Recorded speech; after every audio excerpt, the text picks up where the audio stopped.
इस दौर में ईमान बचाना भी मुश्किल है और जिस मुल्क में हम जिंदा हैं अब इस दौर में बहैसियत मुसलमान भी हमारा रहना मुश्किल है। अगर आज हमने वक्त रहते अपने ईमान की हिफाजत नहीं की, अपने मसाजिद की हिफाजत नहीं की, अपने नौजवानों की हिफाजत नहीं की और हमने मुस्तकबिल की तैयारी नहीं की तो यकीन जाने हमारा कोई पुरसाने हाल नहीं है। आप याद रखिए जिस पुरफितन दौर से हम गुजर रहे हैं दुनिया में इस वक्त फिलिस्तीन में जुल्म होता रहा मगर कौन आपका साथ देने के लिए खड़ा है। अरब की मुकद्दस सरजमी पर शराब खाने खोल दिए गए, कौन इसके खिलाफ बोलने के लिए खड़ा है। आज अरबों की बेटियां नकाब पहनकर डांस कर रही हैं, आज कौन इसके खिलाफ तहरीक चलाने के लिए तैयार है। अरब की सरजमी पर एक नचनिया नाचते हुए वहां की बेटी को जींस पैंट टी शर्ट पहनकर नाचना सिखला रहा है और लोग बड़ी शौक से उसके वीडियोस को वायरल कर रहे हैं। आप बताएं ये समाज का जो बिगड़ा हुआ माहौल, ये बिगड़े हुए माशरे, ये हमारी तबाही के दास्तान लिख रहे हैं। आज यहाँ पर सैकड़ों लोग मोबाइल फोन लेकर के बैठे हैं। आज 99% यहाँ पर नौजवान बैठे हैं जिनके सरों से टोपियां उतर चुकी हैं। आखिर किस मजबूरी ने इनके सरों से टोपियां उतार दी? क्या इनके बाप ने कहा टोपियां उतार दो? क्या किसी काफिर और गैर मुस्लिम ने इन्हें मना किया कि तुम टोपियां मत पहनो? नहीं, बल्कि खुद इनके जमीर इतने मुर्दे हो गए कि इन्होंने ये सोचा कि टोपी पहनना जरूरी नहीं है। कल ये समझेंगे कि निकाह करना भी जरूरी नहीं है। जैसे इस मुल्क की हवा है, लिविंग रिलेशनशिप में जिंदगी गुजारो। कल होकर ये नौजवान समझेंगे हमारे लिए फला काम जरूरी नहीं है, हमारे लिए फला काम जरूरी नहीं है। जैसे हमारी कौम की बेटियों ने इज्जत को इज्जत समझना छोड़ दिया और जिस लड़के के साथ तबीयत की भाग करके शादी रचा ली। जाहिर सी बात है ये समाज जो बिगड़ रहा है। आज लोग कहते हैं मौलाना हालात खराब हैं। हालात खराब हमने किए हैं। आप ईमानदारी से बताएं, आपके अगल बगल में जितने नौजवान बैठे हैं आप उनसे प्यार से पूछिए कि आपको टोपी पहनने से किसी हिंदू ने मना किया? पुलिस वालों ने गोलियां चलाई कि तुम टोपी पहनेगा तो तुमको गोली मार देंगे? बताएं ईमानदारी से, अगर मस्जिद में मुसलमान नमाज पढ़ने इस वक्त नहीं जा रहे हैं तो क्या कोई रोकने वाला है? वो रोक रहा है कि तुम नमाज मत पढ़ो, बल्कि हमारे नौजवान खुद नमाज पढ़ना नहीं चाहते, खुद कुरान की तिलावत करना नहीं चाहते। मैं अभी पंडुआ शरीफ गया था, वहां पे 2-2 मस्जिदें वीरान हैं। आखिर उसकी वजह क्या है? वजह यह है कि वहां के लोगों ने उन मस्जिदों में नमाजें पढ़ना बंद कर दिया। हमने कभी वहां के नेताओं से मुतालबा नहीं किया कि मस्जिद हमारी है, हम उसमें नमाज पढ़ेंगे, हमें हमारे लिए वहां ताले खुलवाए जाएं। आपने कभी ए लड़का कहां जा रहा है? हाँ? खाला अम्मा का घर है ये, जब मर्जी की आया तब चल दिया। सोचे जरा सा, अब सोचे कि बीच मजमे से उठा और उठ करके चल दिया, कौन उसको रोकेगा? है ना? किसकी औकात है जो उसे रोक दे? ना उसे शऊर है, ना उसे फिक्र है, उठा और चल दिया।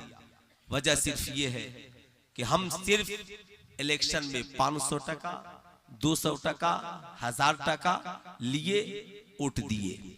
हम कभी ये नहीं सोचते कि जमीनी तौर पर हमारा डिमांड क्या है, जमीनी तौर पर हमारी जरूरत क्या है। आज मुसलमानों के बच्चों की तालीम के लिए कितने एजुकेशन पॉइंट है, आज हमारी बच्चियों की तालीम के लिए कितने एजुकेशन पॉइंट है। संबल की सरजमी पर जिन नौजवानों को गोलियां लगी वो सिर्फ लाइसेंसी हथियारों की आड़ में गोलियां लगी। आप में कितने नौजवान हैं जिन्हें हुकूमत की तरफ से लाइसेंसी हथियार चलाने की इजाजत है? ना आप बिहार पुलिस में हो, ना आप उत्तर प्रदेश पुलिस में हो, ना आप दिल्ली पुलिस में हो, ना आप आसाम राइफल में हो, ना आप आर्मी में हो, ना ही आप तुम BSF में हो, ना ही तुम थल सेना में हो, ना ही तुम वायु सेना में हो। सिर्फ गोरू का गोश्त खाओ और पुलाव खा करके पूरी रात टांग फैलाकर सो, उसके बाद पूरी रात मोबाइल चलाओ। जवान होना तो कहीं जाकर फेरी करना, कहीं पे जाकर के मुर्गा काटना, छोटा मोटा काम करना। क्यों? तुम मैट्रिक पास नहीं करते, तुम इंटर पास नहीं करते, तुम सड़कों पे दौड़ नहीं सकते, तुम्हारे बाजुओं में ताकत नहीं है, तुम्हारे पांव इतने कमजोर हो गए हैं, तुम कायर हो गए हो गोलियां खाने के लिए। क्या तुम सड़कों पे नहीं दौड़ सकते? तुम दौड़ने की प्रैक्टिस नहीं कर सकते?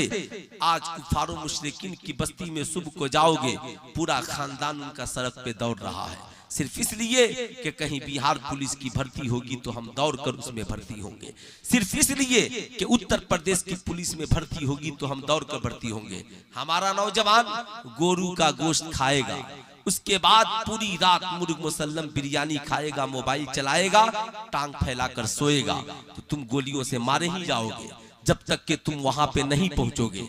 इसलिए याद रखना, बंद कीजिए इतने साफ ये सारी चीजें, आप अपनी जरूरत को समझिए। क्यों? आपके यहाँ अगर ग्राउंड है बहुत बड़ा तो आप कम से कम एक इस तरीके का वहां पर क्वार्टर बनाइए, या इस तरीके का वहां पर साफ ट्यूशन सेंटर कायम कीजिए कि हमारी कौम के नौजवान भी ज्यादा से ज्यादा पुलिस महकमे में भर्ती हों। मैं जिस खानदान से ताल्लुक रखता हूँ, मेरे कई भाई बीएसएफ में हैं, मेरे गांव के कई नौजवान आर्मी के ऊंचे पोस्ट पर हैं।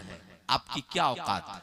इसलिए लेकिन जब जरूरत पड़ेगी तब ना आप मुल्क की भी हिफाजत करेंगे और अपनी कौम के नौजवानों की भी हिफाजत करेंगे।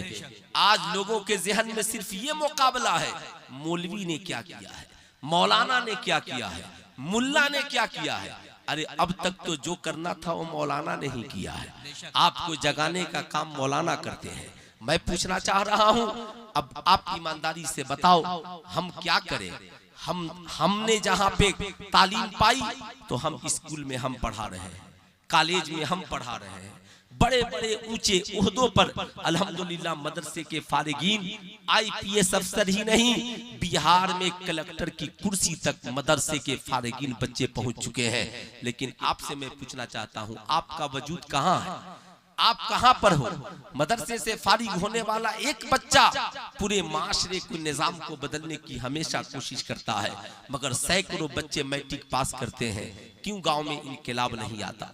लाखों बच्चे इंटर पास करते हैं, क्यों गांव में इनकलाब नहीं आता? उसकी सबसे बड़ी वजह यह है हमारी बेराह रवि। हम सुनना नहीं चाहते, हम कुछ करना नहीं चाहते। हमें मोबाइल फोन मिल गया, आप ईमानदारी से बताएं, अगर मैं आप सबसे पूछूं ये क्या है, आप कहेंगे ये मोबाइल है।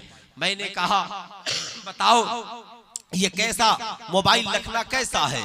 इसमें सैकड़ों लोग कहेंगे मोबाइल रखना बहुत खराब है, कुछ लोग कहेंगे बहुत अच्छा है। इमाम बुखारी ने बुखारी शरीफ में जितनी हदीसें नकल की, उसमें सबसे पहली हदीस इमाम बुखारी ने जो नकल की वो नियत के हवाले से नकल की। किताबुल तहारत से पहले, किताबुल जिहाद से पहले, किताबुल सलात से पहले, किताबुल साहब उजिया से पहले, तमामी किताबुल निकाह से पहले, सबसे पहले इमाम बुखारी ने नियत वाली हदीस को जमा किया और लिखा कि अल्लाह के नबी ने इरशाद फरमाया, इन्नमल अमालु बिन्नियात, अमाल के दारो मदार नियत पर है। यानी इंसान का जैसी नियत होगी वैसा उसका अमल होगा। अब एक नौजवान ने मोबाइल फोन खरीदा, नियत ये है मैं विदेश जाऊंगा, परदेश जमाओ जाऊंगा, कमाऊंगा, वहां से माँ की खबरों खैरियत इसी मोबाइल के जरिया पूछूंगा, बीवी की खबरों खैरियत इसी मोबाइल के जरिया पूछूंगा। जब तबीयत घबराएगी तो कुरान खोल, जब तबीयत घबराएगी मोबाइल खोलूंगा, कुरान की तिलावत सुन लूंगा, नबी की नाते सुन लूंगा। जब तबीयत घबराएगी तो इसी मोबाइल से अपनी बीवी बच्चों से दिल की बातें कर लूंगा। याद रखिएगा, मोबाइल वही है मगर नीयत बदल गई है। नौजवान की नीयत में नेकी ही नेकी है, इसलिए अब मोबाइल खरीदा, खरीदना सवाब, रखा, रखना सवाब, माँ से बातें की, बात करना सवाब, कुरान की तिलावत सुनी, सुनना सवाब, उसने नबी की नाते सुनी, नात का सुनना सवाब। मगर वहीं पर एक नौजवान का जहन बिगड़ा था, मिजाज बिगड़ा था, बहुत अमीर कबीर है, 50,000 का मोबाइल खरीदा। नियत ये है गर्लफ्रेंड से बात करूंगा, नियत ये है कि इस मोबाइल के जरिया मूवीज और गंदी फिल्में देखूंगा, नियत ये है कि इस मोबाइल के जरिया लोगों से फ्रॉडिंग करूंगा, इस मोबाइल के जरिया माशरे में गलत तस्वीरें शेयर करूंगा। अब उसका मोबाइल खरीदना गुना, मोबाइल पे जो वो अमल कर रहा है वो करना गुना। नियत इंसान की दुरुस्त हो जाए तो इंशाअल्लाह उसके मामलात भी दुरुस्त हो जाएंगे। इसलिए ख्यालात को पाकीज़ा बनाइए, नियत को पाकीज़ा बनाइए। आज हमारी कौम का नौजवान रात के 12 बजने वाले हैं, आप पलट कर बाएं देख लीजिएगा, सैकड़ों नौजवान लड़के लड़कियां मेलों की जाकर जीनत बने होंगे। कैसा है वो बेगैरत बाप जो अपनी बेटियों को मेले की जीनत बनाता है, कैसा है वो बेगैरत शौहर जो अपनी जवान बीवी को सजा सवार कर मेले में ले जाकर के घुमाता है, जहां पर लाखों नौजवानों की गंदी भरी निगाहें उसके जिस्म पर पड़ती हैं। न खुद वो अपनी हिफाजत करता है, न अपनी बीवी बच्चों की हिफाजत करता है। अल्लाह कुरान में फरमाता है, या अय्युहल्लज़ीना आमनू क़ू अनफुसकुम व अहलीकुम नारा, ऐ ईमान वालों अपने आप को और अपने घर वालों को जहन्नम की आग से बचाओ। आप ईमानदारी से बताएं, मजार शरीफ पर औरतों का जाना जायज है? नहीं। अरे हाथ उठाकर बोलिए जाना जायज है। पूरा मजमा हाथ उठाकर बोलिए मजार शरीफ पे औरतों का जाना जायज है? नहीं है। आपसे मैं पूछना चाहता हूँ, सारे मुसलमान जानते हैं मजार शरीफ पर आला हजरत का फतवा है, मजार शरीफ पर मुसलमानों का जाना जायज नहीं, मगर जवान बेटियों को लेकर कौन जा रहा है, जवान बीवियों को लेकर मजारों पे कौन जा रहा है? बताओ ईमानदारी के साथ ये कौन जा रहा है? क्या उससे अल्लाह वाले खुश होंगे? क्या हजरत ख्वाजा गरीब नवाज उससे राजी होंगे? क्या बुजुर्गान दीन उस नौजवान से खुश होंगे जो अपनी जवान बीवी को लेकर मजार शरीफ पर गया है? सवाल ये उठता है, ऐ मेरी कौम का नौजवान सुन, याद रखना, हम चादरें चढ़ाना तो सीख गए, मगर हमारी बेटियों के सरों पे दुपट्टा कौन चढ़ाएगा? बताओ बेटियों को इश्क मुस्तफा की दौलत कौन सिखाएगा? बताओ हमारी माओ बहनों के सरों पे चादरे मुबारक को कौन चढ़ाएगा? आज तो जमाना यही चाहता है इनके सरों से दुपट्टा उतर जाए। आज आपकी बेटी को पता नहीं है कि उसके लिए कैसा दुपट्टा ओढ़ना शरीयत ने मुकर्रर किया है। लोगों से क्या मतलब? आपसे मैं पूछना चाहता हूँ, 5,000 का कीमती लिबास ईद में अपनी बेटी के लिए खरीदते हो, या बेटी को पैसा देते हो बीवी को अपने पसंद से लिबास खरीद लो, चलो साहब ठीक है, लेकिन कभी आपने बेटी से कहा, ए बेटी तूने 5,000 का लिबास खरीदा है, जरा दिखा तो सही तेरा दुपट्टा शरीयत के मुताबिक है कि नहीं है, तेरा लिबास शरीयत के मुताबिक है कि नहीं है? क्या तूने कभी अपनी बीवी से कहा, मेरी शरीके हयात तूने 10,000 का कपड़ा खरीदा है, ला तो जरा देखें तेरा कपड़ा या तेरी जो ये चादर है वो शरीयत के मुताबिक है कि नहीं है? 5,000 का कपड़ा, नेट वाला दुपट्टा, शरीयत कहती है इस्लाम में नेट वाला दुपट्टा जायज नहीं है। साहब 10,000 का कपड़ा, जॉर्जेट का पतला दुपट्टा जिससे बाल की सियाही नजर आए, शरीयत कहती है ये जायज नहीं है। 10,000 का कपड़ा पहनकर भी गुनाह कर रही है, 5,000 का कपड़ा पहनकर भी गुनाह कर रही है। छपरा के एक शायर है मदहोश छपरावी, उनका एक शेर है, इस दौरे तरक्की का चलन देख रहा हूँ, पर्दा है मगर सारा बदन देख रहा हूँ। आज यही तरक्की याफ्ता दौर है, यही इस दौर का मतलब है। याद रखना, सिर्फ हमने अपनी जिंदगी में साहब गोश्त को अहमियत दी, पुलाव को अहमियत दी, अपनी मर्जी को अहमियत दी, और नारा लगता है, नारा मत पूछिए। आज तो इस दौर में यहूदो मुशरिकीन का ये नारा है। यहूद तो यही चाहते हैं मुसलमान भी हमारी तरह हो जाएं, मुसलमानों की बेटियां हमारी तरह हो जाएं। आपसे मैं पूछना चाहता हूं, कुफारो मुशरिकीन की बेटियों में और मुसलमानों की बेटियों में क्या फर्क होना चाहिए? काफिरों की बेटियों के सरों पे दुपट्टा नहीं होता, मुसलमानों की बेटियों के सरों पे दुपट्टा होता है। काफिरों की बेटियां सड़क पे नाचती हैं, मुसलमानों की बेटियां नाचती नहीं, अपनी इज्जत की हिफाजत करती हैं। कुफार और मुशरिकीन की बेटियां सरेआम नंगा काम करती हैं, मगर मुसलमानों की बेटियां ऐसा नहीं बल्कि बाहया होती हैं। लेकिन जब इनका भी मामला यही हो जाए, ये भी कहें मौलाना साहब माई लाइफ माई चॉइस, मैं अपनी जिंदगी को अपनी मर्जी के मुताबिक गुजारना चाहती हूँ। जैसे आज का नौजवान भी कहता है my life my choice, choice. मैं अपनी जिंदगी को अपनी चॉइस के मुताबिक गुजारना चाहता हूँ। मैं किसी मौलवी मौलाना के कहने पे जिंदगी क्यों गुजारूं?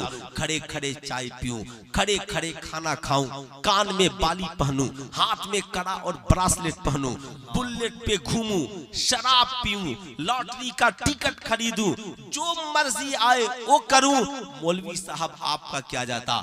चाहिए जाइए अपना काम कीजिए। मैं कहना चाहूंगा, ऐ मेरी कौम का नौजवान, ये जो तुझे जवानी मिली है, ये जो तुझसे हुस्न जमान मिला है, जरा कभी उसके ऊपर तरस खा और कभी बैठकर उसके बारे में सोच। याद रखना, जिस रब ने तुझे पैदा किया है कल तुझसे तेरी जवानी का हिसाब लेगा। आज हमारी कौम की बेटियां भी कहती हैं, मौलाना हमारा जिस्म हमारी मर्जी, हम जॉर्जेट का दुपट्टा ओढ़े, हम नेट का दुपट्टा ओढ़े, हम मेले में घूमे, हम गैरों के साथ भाग जाएं, हम किसी के साथ व्हाट्सएप पे चैटिंग करें। मौलवी साहब आपको क्या प्रॉब्लम है? अमेरिका की एक लड़की शॉर्ट वीडियो बनाती है, बनाने के बाद डालती है, चूंकि सोशल मीडिया का जमाना है, लिखती है माई लाइफ माई चॉइस। मैं अपनी जिंदगी को अपनी चॉइस के मुताबिक जी रही हूँ। मैं बाप नहीं रखती। क्यों नहीं रखती? कहा इसलिए कि बाप की बात कौन सुनेगा। मैं माँ नहीं रखती। क्यों नहीं रखती? कहा माँ रखूंगी तो माँ मुझे डांटेगी, इसलिए मैं माँ नहीं रखती। मैं शादी नहीं करती। क्यों? कहा इसलिए कि शौहर की नौकरानी बनकर कौन जिंदा रहेगा। मैं बच्चे पैदा करना नहीं चाहती, मैं माँ बनकर नहीं जीना चाहती, इसलिए कि माँ बनूंगी तो फिर बच्चों की खिदमत करनी पड़ेगी। ये मेरी पर्सनल जिंदगी है। जब चाहूं सोऊं, जब चाहूं जागूं, जब चाहूं खाऊं, नौकरी पर जाऊं, जब चाहूं नाचूं। मैं किसी के नौकर चाकर बनकर के जिंदगी गुजारना नहीं चाहती। उस लड़की के चक्कर में भारत की करोड़ों लड़कियों ने फैसला कर लिया, हम भी अपनी मर्जी की शादी करेंगे, हम भी अपनी मर्जी की जिंदगी गुजारेंगे, हम भी अपनी मर्जी के महल और हवेली में रहेंगे, हम भी अपनी मर्जी की जिंदगी गुजारेंगे। सुल्तान रजा कहना चाहेगा, ये मर्जी तेरी हो सकती है, मगर जरा जिस रब ने तुझे ये हुस्न जमाल दिया है उस रब से भी पूछ ले। जिस मालिक को मौला ने तुझे ये खूबसूरत आंखें दी हैं उस खुदा से भी पूछ ले। जिस रब ने तुझे ये सोचने की सलाहियत दी है जरा उस रब से भी पूछ ले। तू बंदा है या तू बंदी है? तू सोचता है हम अपनी मर्जी से जिंदगी गुजारे, मगर जिस रब ने तुझे और हमें पैदा किया है और रब कहता है लक़द काना लकुम फी रसूलिल्लाहि उस्वतुन हसना।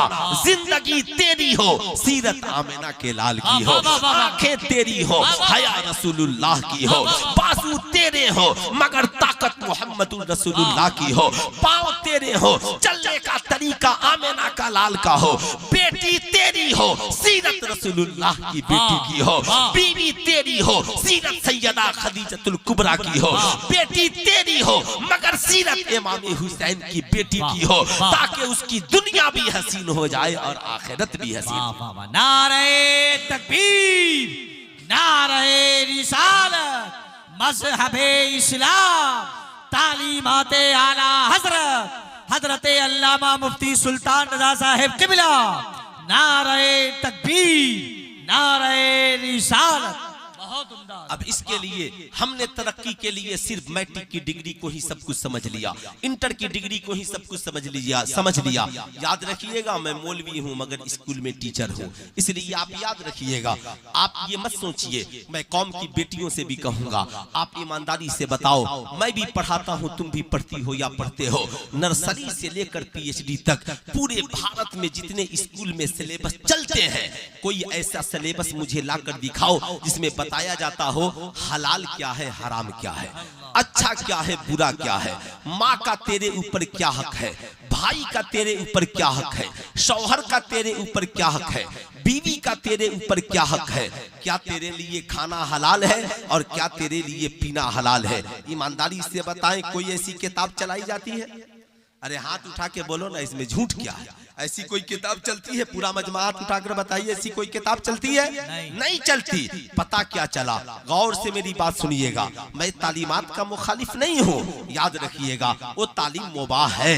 हम मैट्रिक पास हैं, सुभान अल्लाह। हम इंटर पास हैं, सुभान अल्लाह। हम बीए पास हैं, सुभान अल्लाह। हम डॉक्टर हैं, सुभान अल्लाह। हम इंजीनियर प्रोफेसर हैं, सुभान अल्लाह। लेकिन मैट्रिक पास उनके पास भी है, इंटर पास उनके पास भी है, बीए पास कुफारो मुशरिकीन में भी है, डॉक्टर इंजीनियर कुफारो मुशरिकीन में भी है। फर्क क्या है? फर्क क्या है? तो याद रखिएगा, एक इंसान डॉक्टर है मगर इंसानियत उस वक्त तक नहीं आएगी जब तक उसकी जिंदगी में आमिना के लाल की सीरत नहीं आ जाए। एक इंसान मैट्रिक पास, बीए पास, इंटर पास है मगर उसकी जिंदगी में इंसानियत उस वक्त तक नहीं आएगी जब तक कि उसकी जिंदगी में इस्लामी तालीमात नहीं आ जाए। आप कहेंगे मौलाना फायदा, मैं आपको बताना चाहूंगा, मैट्रिक पास बच्चे को नहीं पता पानी खड़े होकर पीना है या बैठकर पीना है। इंटर पास बच्चे को नहीं पता शराब पीना हलाल है या हराम है। एक डॉक्टर को नहीं पता कि हमारे लिए जहेज मांगना हलाल है या हराम है। यही वजह है डॉक्टर है मगर खड़े खड़े शराब पी रहा है, इंजीनियर है मगर जुआ खेल रहा है, साहब प्रोफेसर है मगर लॉटरी का टिकट खरीद रहा है। याद रखिएगा, इंटर पास है खड़े खड़े पेशाब कर रहा है, मैट्रिक पास लड़की है खड़े खड़े खा रही है, पी रही है। ईमानदारी से बताएं, लेकिन जब उसकी जिंदगी में सरकार की सीरत की तालीम आ जाएगी, आमिना के लाल की सीरत की तालीम आ जाएगी, उसे पता चल जाएगा नहीं इंसान और जानवर में फर्क ये है, जानवर खड़े खड़े खाते पीते हैं और इंसान नबी की सुन्नत के मुताबिक बैठकर खाते पीते हैं। बैठकर खाना पीना ये हमारे और आपके नबी की सुन्नत है। याद रखिएगा, हजरत सलमान फारसी एक दावत में पहुंचे, साहब दस्तरखान बिछा है, रोटी के कुछ टुकड़े दस्तरखान पे गिर गए। हजरत सलमान फारसी ने उन टुकड़ों को उठा लिया। बगल के एक शख्स ने कहा, ओ साहब आपने तो रोटियों के टुकड़े उठा लिए, वो नहीं देखते यहूदी आपका मजाक उड़ा रहे हैं। अल्लाह अल्लाह, हजरत सलमान फारसी का जवाब सुनो। जवाब देते हैं, ओ मेरे दोस्त रहने दे। कौन हंसा? कहा यहूदो नसारा मजाक उड़ा रहे हैं। हजरत सलमान फारसी कहते, इन बेवकूफों की वजह से मैं अपने नबी की सुन्नत कैसे छोड़ सकता हूं? इन बेवकूफों की वजह से मैं अपने नबी की सुन्नत कैसे छोड़ सकता हूं? आज नौजवान सोचता है एयरपोर्ट में बैठ के चाय पीऊंगा बेइज्जती हो जाएगी। आज हमारी कौम का नौजवान सोचता है बर्थडे पार्टी और शादी के पार्टी में बैठकर खाऊंगा बेइज्जती हो जाएगी। मैं कहूंगा नहीं नौजवान, तू जिंदगी में जहां भी रहा, बर्थडे पार्टी में जा, तुम स्कूल के किसी एनुअल फंक्शन में खाना खाने जा, तू एयरपोर्ट पे जा, तू चाहे बस स्टैंड में जा, जब तुझे चाय पीने के लिए मिले, जमाना खड़े होकर पी रहा हो, तू चाय लेकर के बैठ जाना। जमाना तुझसे पूछे, सब तो खड़े होकर पी रहे हैं, तुम बैठकर क्यों पी रहे हो? कहा जो खड़े होकर पी रहे हैं वो जानवरों के तरीके पे अमल कर रहे हैं और मैं बैठकर इसलिए पी रहा हूं ताकि इंसानियत भी बाकी रहे और मुस्तफा जाने रहमत की सुन्नत भी जिंदा हो जाए। नारे तकबीर, नारे रिसालत, मसलके आला हजरत, तहफ्फुज़े ईमान कॉन्फ्रेंस, हजरत अल्लामा मुफ्ती सुल्तान रज़ा साहब किबला। तो कितने नौजवान हैं जो आज के बाद इंशाअल्लाह कभी खड़े होकर खाना पीना नहीं करेंगे? जरा हाथ उठाएं। कितने नौजवान हैं माशाअल्लाह। मैं देखता हूं कि जलसों में भी आपका हाल बुरा है। उधर चाय पीने के लिए नौजवान जलसे से जाते हैं, खड़े खड़े चाय पी रहे हैं। और मैं अपनी कौम की बेटियों से भी कहूंगा, तुम कॉलेज में पढ़ने जाती हो, स्कूल में पढ़ने जाती हो, क्यों खड़े होकर चाय पीती हो? क्यों मेले में खड़े होकर गुलगप्पा खाती हो? क्यों खड़े होकर के तुम छोले खाती हो? क्यों नहीं ले जाकर के घर पर अदब से दस्तरखान पे बैठकर अपनी माँ के साथ खाती हो, अपनी बहन के साथ खाती हो? मैं आपसे कहना चाहूंगा, सुनिएगा साहब, ये तहजीब व तमद्दुन का फर्क है। उम्मुल मोमिनीन सैयदा आयशा सिद्दीका को कौन नहीं जानता? ये कौन है सैयदा आयशा सिद्दीका? अबू बकर सिद्दीक की बेटी है, सरकारे मदीना सल्लल्लाहु की प्यारी ज़ौजा है, हम मोमिनों की प्यारी माँ है, अल्लाह अल्लाह वक्त की आलिमा है, फाजिला है, मुफ्तिया है। इतनी बड़ी आलिमा फाजिला, बुखारी में हदीसें उनसे मरवी है, तिरमिजी में हदीसें उनसे मरवी है, नसाई इब्ने माजा में हदीसें उनसे मरवी है। हजरत सैयदा आयशा सिद्दीका की बारगाह में एक जवान खातून आती है, साहब सर पे दुपट्टा है मगर सर पे पतला दुपट्टा है। मुस्तफा करीम की प्यारी ज़ौजा सैयदा आयशा सिद्दीका ने उस दुपट्टे को लिया है और फाड़ कर फेंक दिया और मोटी चादर लाकर उनके सर पे डाल दिया। कहा, ओ बेटी, इस्लाम का दुपट्टा वो नहीं जो तूने ओढ़ा है, इस्लाम का दुपट्टा ये है जिसे मैंने ओढ़ा दिया, मैंने ओढ़ा दिया है। अल्लाह अकबर। जरा सीने पे हाथ रख करके तसव्वुर करें कि आज हमारे समाज में क्या हो गया, आज हमारे माशरे में क्या हो गया। एक बूढ़े बाप ने अपनी जवान बेटी से कहा, ए मेरी बेटी, तुम पढ़ने के लिए जा रही हो मगर जिंदगी में याद रखना, सारी दुनिया की डिग्रियां एक तरफ, अल हयाउ शुबतुम मिनल ईमान, हया ईमान का हिस्सा है। बेटी, हया की आबरू को लूटने न देना, अपनी हया की हिफाजत करना, आंखों को बाहया बनाना, अपनी जिंदगी को बाहया बनाना। अल्लाहु अकबर। जरा सीने पे हाथ रखकर सोचे। बाप ने कहा, ए बेटी, तुझे नहीं पता काबा दुनिया का सबसे मुकद्दस घर है, अल्लाह ने काबे पे गिलाफ चढ़ा दिया है। कुरान सबसे मुकद्दस किताब है, अल्लाह ने कुरान अजीम पे गिलाफ चढ़ा दिया है। ए बेटी, तुझे नहीं पता अल्लाह वाले मुकद्दस है, अल्लाह ने अल्लाह वालों के मज़ारों पे चादरें चढ़वा दी है। ए बेटी, इस्लाम की बेटियां भी मुकद्दस है, इसलिए अल्लाह ने उनके सरों पे भी चादरें चढ़ा दी है। अच्छा, एक बात समझ में नहीं आ रही है। मैं तकरीबन आधे घंटे से तकरीर कर रहा हूं, कुछ बूढ़े भी उठे चले गए, कुछ नौजवान भी उठे चले गए। आखिर कोई मिजाज है कि नहीं है? मैं तकरीर खत्म कर दूं या आप लोग सुनेंगे? सुनेंगे? जितने लोगों को जाना है, मैं 1 मिनट का वक्त देता हूं, खुदा के वास्ते उठकर चले जाइए, और नहीं तो मैं आपसे कहता हूं कि आप इत्मीनान से बैठे रहिए, इत्मीनान से तशरीफ रखिए। कितने लोग बैठ करके सुनेंगे?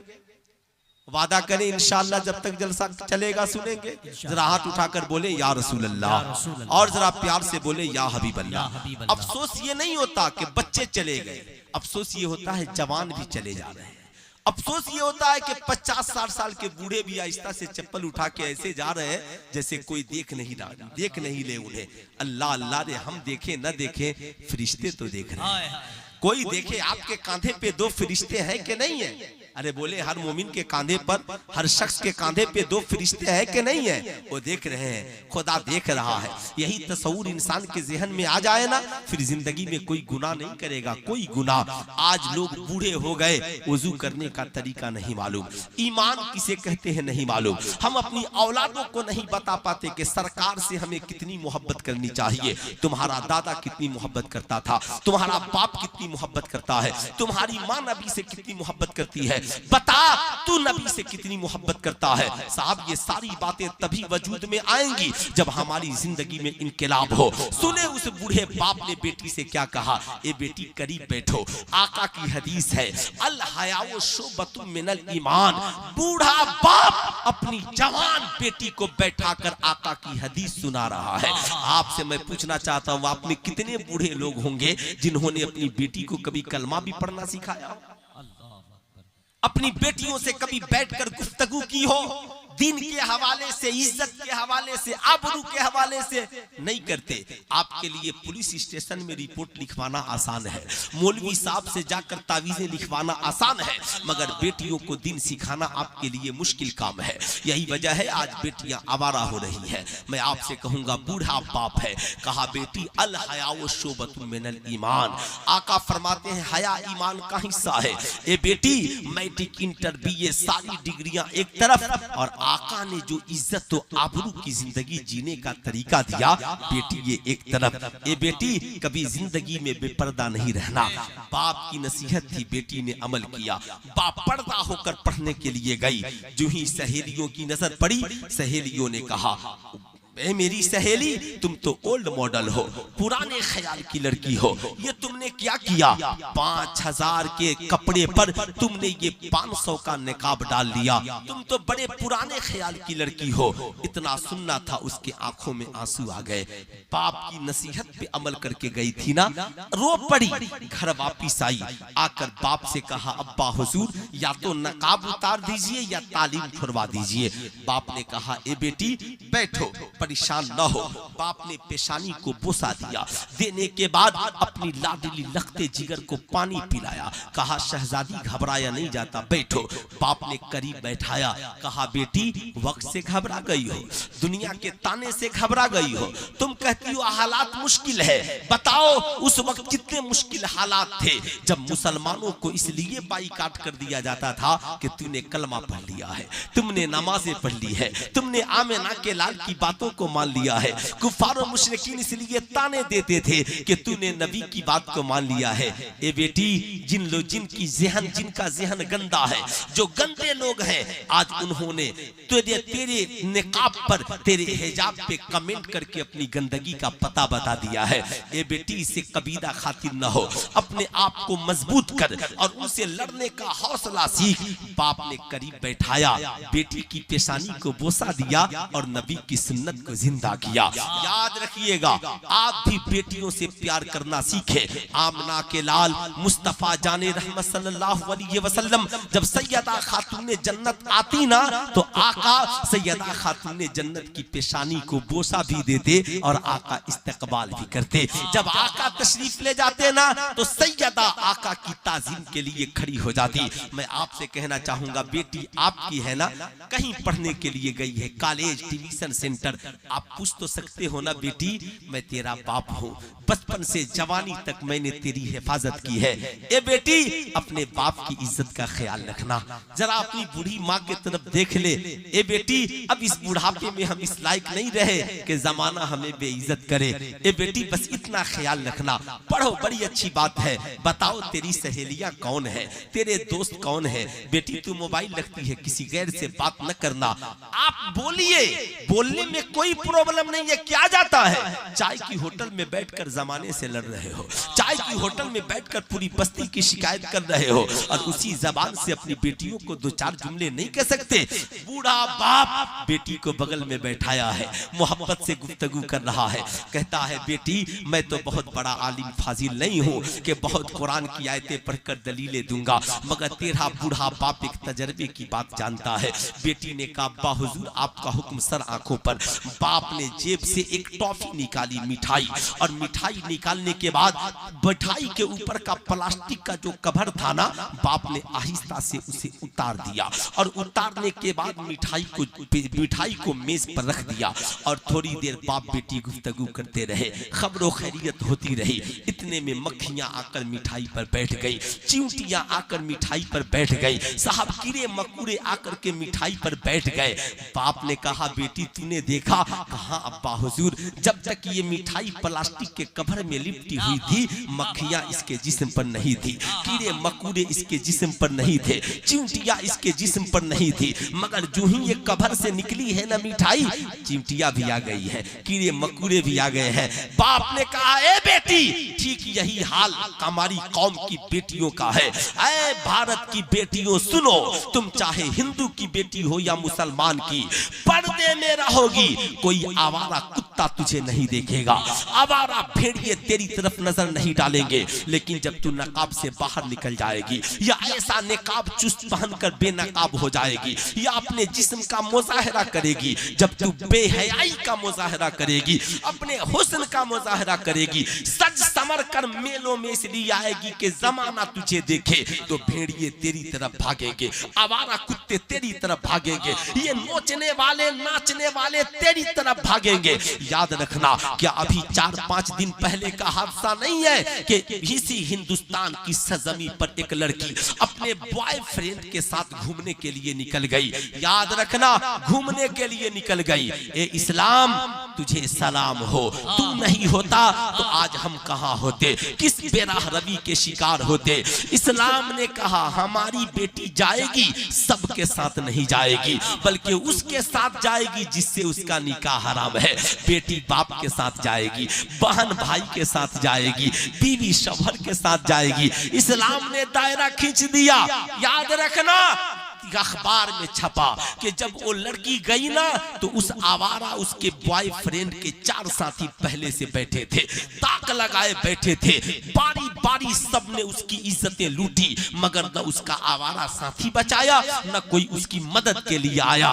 मगर ये इस्लाम तेरा जवाब नहीं है। इस्लाम कहता है औरत जाए तो बाप के साथ जाए, शौहर के साथ जाए, भाई के साथ जाए, बेटा के साथ जाए।